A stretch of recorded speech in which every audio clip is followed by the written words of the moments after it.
बघा मित्रांनो, next problem type 4 चे problem. Calculate the area of steel required for singly reinforced concrete beam of 200 mm wide. B दिलेले 200 mm wide आणि D दिलेले 400 mm deep. To resist the ultimate moment दिलेली आहे MU 60 kilo newton metre. 60 into 10⁶ newton MM. FCK 20 newton per MM square. नंतर FY 500 newton per MM square. Effective cover of 40 mm. आणि effective cover दिलेलं and effective cover of 40 mm. बघा, calculate the steel required for singly concrete beam 200 mm wide and 400 mm deep to resist the ultimate moment of 60 kilometre per metre. सगळ्यात पहिले B दिलेले, तर हे D जे capital D धरायचं. D 400 mm याच्यातून effective cover minus करायचं जर दिलं तर D is equal to D minus D dash. तर 400 मायनस 40 किती येतं? 360 mm. 360 mm आलंच. मग काय करायचं? आपल्याला एरिया ऑफ स्टील काढायचं. तर एरिया ऑफ स्टील काढायसाठी आपला फॉर्म्युला काय? सगळ्यात पहिले आपल्याला MU काढायला लागेल. MU 60 दिलेलं ना, तर MU लीम वरून तुम्ही MU काढायचं. MU लीम काढायचं. MU लीमचा फॉर्म्युला काय? 0.138 FCK BD square. 0.138 FCK BD square. 500 आहे ना, तर 500 साठी 133 राहील. 0.133 FCK BD स्क्वेअर. हे फॅन चालू कर यार एकदम फक्त बघू. 0.133 FCK BD स्क्वेअर. तर 0.133 FCK किती आहे? 20 इंटू बी किती आहे? 4. बी किती आहे? 200. डी किती आहे? 360 चा वर्ग. किती आहे तर पहा हे fast.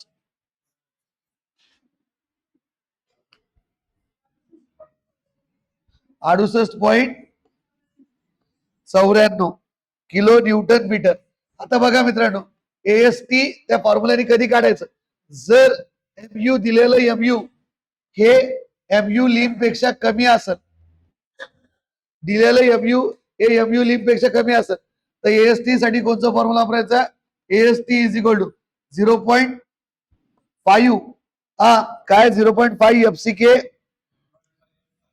0.5 FCK divided by FY in bracket 1 minus under root of 1 minus 4.6 F divided by FCK BD square into BD. 0.5 FCK किती आहे? 20 divided by FY किती आहे? 500. 1 minus under root of 1.6 4.6 FD किती आपलं?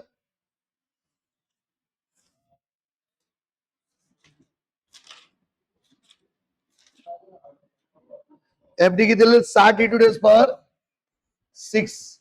60 into 10 power 6 divided by FCK किती आहे? 20. B किती आहे? B किती आहे? B किती आहे? 200. 2 मिनिट. हॅलो, बघा मित्रांनो, बी किती आहे? बी 200. डी किती आहे? 360 चा वर्ग. नंतर बी किती येतं? 200 इंटू 360 किती येतं? AST एरिया ऑफ स्टील किती येतो?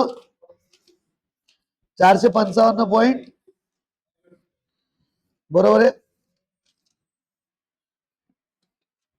2.36 455.31 455.31 MM स्क्वेअर. हे झालं एरिया ऑफ स्टील. समजलं? आता बघा next problem.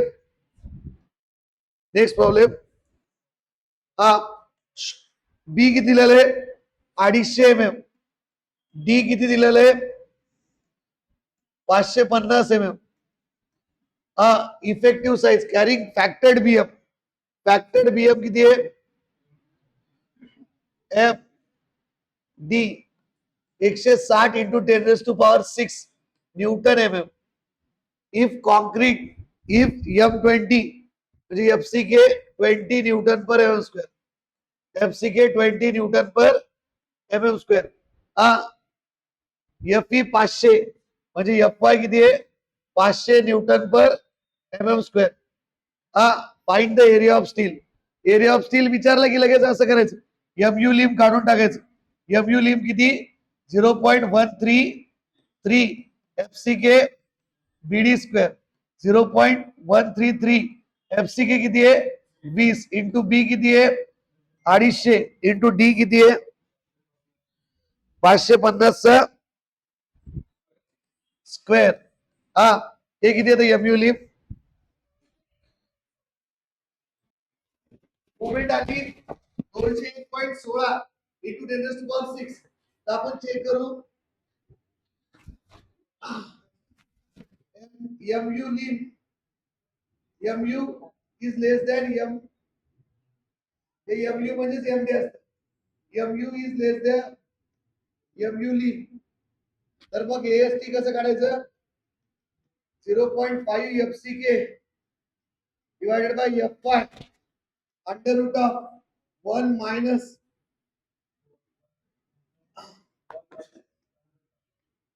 1 minus under root of 1 minus under root of 1 minus 4.6 M divided by FCK PD square into B into D. तर किती आहे 0.5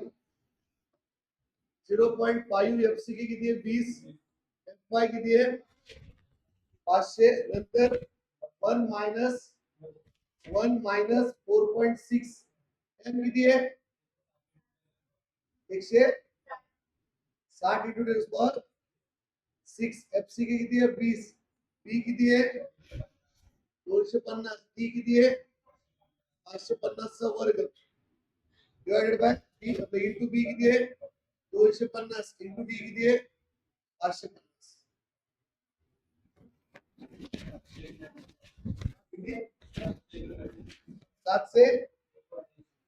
779 पॉइंट समजलं. आता बघा नेक्स्ट प्रॉब्लेम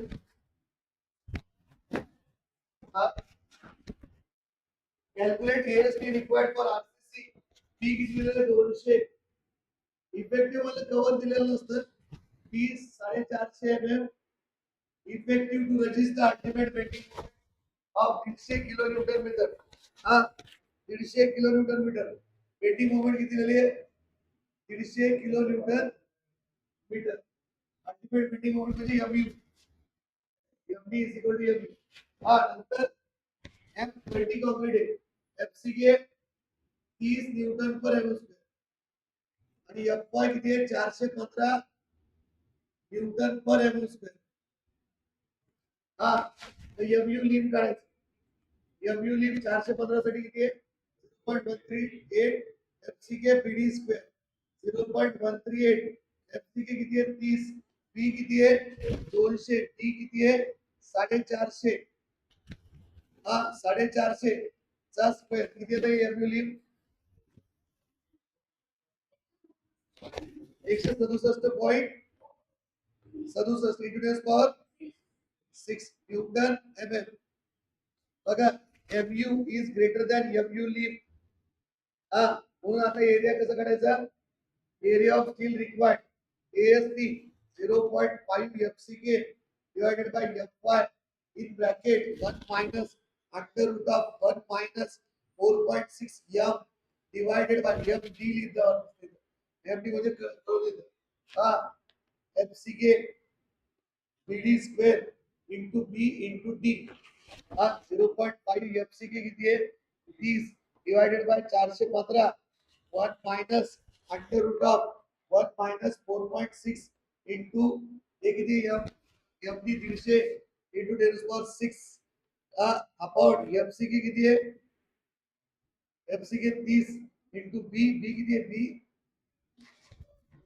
200 आणि डी किती आहे 450 स्क्वेअर 200 इंटू 450 किती येते एस टी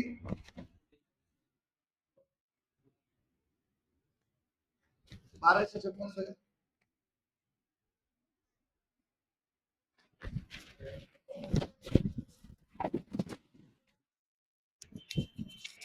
1000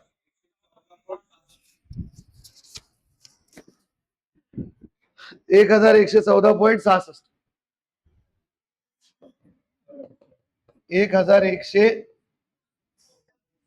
1114.66 mm स्क्वेअर. आलं लक्षात. इथे त्याचे नंबर ऑफ बार विचारलेले का नाही, तुम्ही काढून ठेवायचं तर काढून ठेवू शकता. हा बघा मित्रांनो, आता आपण डेव्हलपमेंट लेनचे प्रॉब्लेम बघणार आहोत. Workout the development lane required for 20 mm diameter. Diameter दिलेलं आहे 20 mm. डायमीटर किती दिलेलं आहे 20 mm. In a tension and compression for M20 concrete FCK 20 newton per mm square with माइल स्टील FY दिलेले 415 न्यूटन पर mm स्क्वेअर. आपल्याला काय करायचं, डेव्हलपमेंट लेंथ काढायची. For the formula of development length LD is equal to 0.87 FY into diameter divided by 4 into tau BD जे bonding stress, bonding shear stress. बघा मित्रांनो, bonding shear stress ची value असते 1.2 newton per mm square. कुणासाठी वेगवेगळ्या grade साठी वेगवेगळी असती. तर आता M20 साठी असते 1.2, M20 साठी किती असती 1.2. तर आपल्याला 1.2 घेतलं तर मग आपल्याला काय करायचंय, टेन्शन मध्ये आणि कॉम्प्रेशन मध्ये वेगवेगळं काढावं लागतं. पहिले टेन्शन मध्ये काढू 0.87 FY 250 इंटू सांगतो FY 250 into 20 divided by 4 into tau किती, टाउ बीडी किती आहे 1.2. किती येते उत्तर बघा,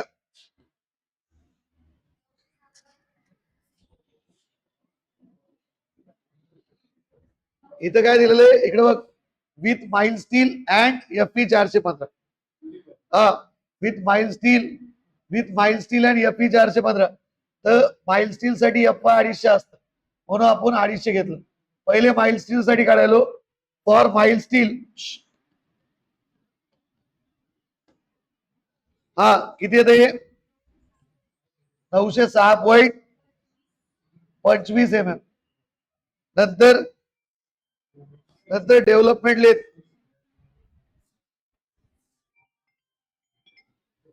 हॅलो हे लोकेशन 906.25. बघा मित्रांनो, हे झालं टेन्शन मध्ये, हे कसं झालं टेन्शन मध्ये. आता कॉम्प्रेशन मध्ये LD is equal to 0.87 FY diameter upon 4. त्याचं पर्सेंटेज घ्यायचं. पर्सेंटेज किती असतं त्याचं 4 इंटू 1.25. 1.25 इन्क्रीज करा 4 1.25 इंटू 1.2 किती येते, याला फक्त 1.25 ने जर भागितलं तर उत्तर येतं 0.87 250 into 20 divided by 4 into 1.2 into 1.25 किती येते 725 mm. हे सगळ्यात सोपे प्रॉब्लेम आहे आणि खूप वेळेस येते. नंतर डेव्हलपमेंट लेन्स झालं, नंतर हे झालं, नंतर फॉर आता हे टेन्शन आणि हे कॉम्प्रेशन झालं माइल स्टील साठी. आता 415 साठी 415 in tension LD is equal to 0.87 into Fy into diameter divided by 4 into 1. हे पहा टेन्शन मध्ये असलं तर 1.6 इंटू 1.2 किती येतं बघा, 940.24. बघा हे पहा फक्त 250 सोडून दुसरं कोणतं असलं तर 1.6 ने मल्टिप्लाय करायचं. किती मल्टिप्लाय करायचं? 1.6. हे टेन्शन मध्ये जरी असलं तरी टेन्शन. आणि कॉम्प्रेशन साठी तसंच LD is equal to 0.87 into 415. इथं 415 टाका. 415 into 20 divided by 4 into 1.6 into 1.2 into 1.25 किती ते 752.18. समजलं? बघा जे डिफॉर्म्ड बार असते त्याच्यासाठी 1.6 च मल्टिपल लावायचं आणि 250 सोडून सगळे डिफॉर्म असते. 500 साठी आणि 415 साठी काय करायचं? 1.6 च मल्टिपल लावायचं. क्लिअर? आणि कॉर्पोरेशन मेंबर मध्ये 1.25 नी मल्टिप्लाय करायचं. एवढं लक्षात ठेवायचं. आता बघा calculate the development length of 20 mm bar. आपले 20 mm diameter in tension and compression. Assume M20 concrete म्हणजे FCK 20 newton per mm square. F tau BD 1.2 newton per mm square. Fy 500 newton per mm square. आता बघा मित्रांनो length developed length 0.87 Fy into diameter divided by 4 into tau BD. तर 0.87 Fy किती आहे? 500 into diameter किती आहे? 20 divided by 4 into 1.6 into 1.2 किती येते? 1132.81 mm. नंतर दुसरं in compression 0.87 into 500 into 20 divided by 4 into 1.6 into 1.2 into 1.25. 1.25 ने डिवाइड करायचं. किती येतं? 906.25 mm. नंतर पुढचा problem calculate the development length of for 16 mm diameter bar. Hare Krishna. Diameter किती दिले? 16 mm. In tension and compression the grade of the steel is Fy 500 newton per mm square. Bond stress 1.2 newton per mm square for plain bar in tension. आपल्याला काय काढायचंय? Calculate the development length in tension and compression. बघा LD 0.87 Fy diameter divided by 4 into tau BD. 4 into tau BD tension मध्ये काढण्यासाठी 0.87 into 500 into 16 भागिले 4 into 1.6 into 1.2 किती येतं? 906.25 mm. नंतर इन टेन्शन मध्ये झालं.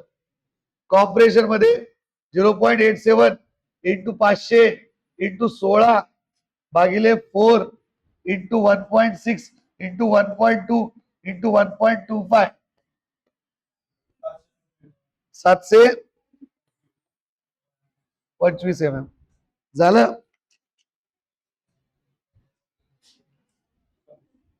संपले.